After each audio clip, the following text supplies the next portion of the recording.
দেশ গড়তে জুলাই পদযাত্রার ২৪তম দিনে ব্রাহ্মণবাড়িয়ায় পদযাত্রা করবে জাতীয় নাগরিক পার্টি। এরই মধ্যে নেওয়া হয়েছে সব ধরনের প্রস্তুতি। বিস্তারিত জানাতে যুক্ত হচ্ছেন সহকর্মী মেহেদি নূর পরশ। স্থানীয়দের উচ্ছ্বাস কেমন দেখছেন এবং প্রস্তুতির বিষয়ে আমাদের বিস্তারিত জানাবেন। হ্যাঁ স্নেকদা, আপনাকে জানিয়ে রাখি, দেশ গড়তে ব্রাহ্মণবাড়িয়ায় জুলাই পদযাত্রা করবে জাতীয় নাগরিক পার্টি এনসিপি। আজ তাদের এটি ২৪তম পদযাত্রা। তো সকাল ১০টায় স্থানীয় সার্কিট হাউস মিলনায়তনে জুলাই গণ অভ্যুত্থানে শহীদ এবং আহতদের পরিবারের সাথে সাক্ষাতের মধ্যে দিয়ে তাদের কর্মসূচি শুরু করবে। পরে বেলা ১১টায় যে শহরের যে কালতলি মোড় এলাকা থেকে একটি জুলাই পদযাত্রা বের হয়ে শহরের বিভিন্ন সড়ক প্রদক্ষিণ করবেন তারা। পরে বিভিন্ন সড়ক প্রদক্ষিণ করে তারা যে শহরের যে স্থানীয় পৌর মুক্ত মঞ্চে তারা এখানে জুলাই পদযাত্রার একটি আয়োজন করেছে।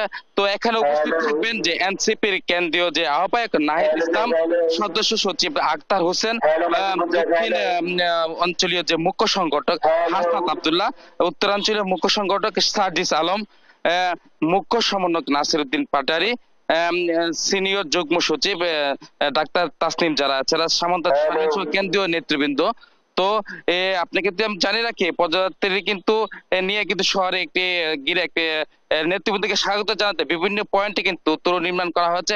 ইতিমধ্যে আমি যে স্থানটিতে আছি পৌর মুক্ত মঞ্চে, এখানে যে বিভিন্ন নেতৃবৃন্দ যারা রয়েছেন এনসিপির জেলা পর্যায়ে, তারা কিন্তু বিভিন্ন উপজেলা থেকে কিন্তু অলরেডি আসা শুরু করেছেন এবং তারা কিছুক্ষণ পরে যে এখানকার যে মুখ্য সংগঠক জানিয়েছেন যে আমাকে জিয়ান মাহমুদ, তিনি বলেছেন যে এই পর্যায় থেকে ঘিরে তাদের যে ৯টি উপজেলা থেকে কিন্তু তাদের নেতা কর্মী আসবে এবং তারা বলছেন যে তারা নতুন দেশ গড়তে তাদের যে অঙ্গীকার সে বিষয়টি কিন্তু তারা উপস্থাপন করবেন।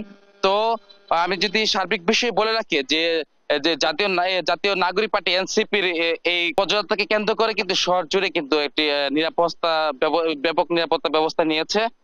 তো এইদিকে যাতে অনাকাঙ্ক্ষিত কোনো ধরনের ঘটনা যাতে না ঘটে সেজন্য কড়া নিরাপত্তা নিয়েছে। তো অতিরিক্ত পুলিশ সুপার জানিয়েছেন যে পুরো অনুষ্ঠানের সার্বিক নিরাপত্তা নিশ্চিতে জেলা পুলিশের পক্ষ থেকে কঠোর নিরাপত্তা গ্রহণ করা হয়েছে। সার্বিক নিশ্চিতে পুলিশের পাশাপাশি আইন শৃঙ্খলা বাহিনীরও কিন্তু এখানে থাকবে বলে আমাকে জানিয়েছেন। তো এই আজ ঠিক ১০টার মধ্যে সার্কিট হাউসে যে কেন্দ্রীয় যে নেতৃবৃন্দ রয়েছে তারা কিন্তু এখানে একটি মত বিনিময় করবেন। তারপরে এখানকার তাদের কর্মসূচি শেষ করে তারা যে আমাদের পার্শ্ববর্তী জেলা হবিগঞ্জের উদ্দেশ্যে চলে যাবেন। তো এই ছিল আমার কাছে সর্বশেষ স্নিগ্ধা।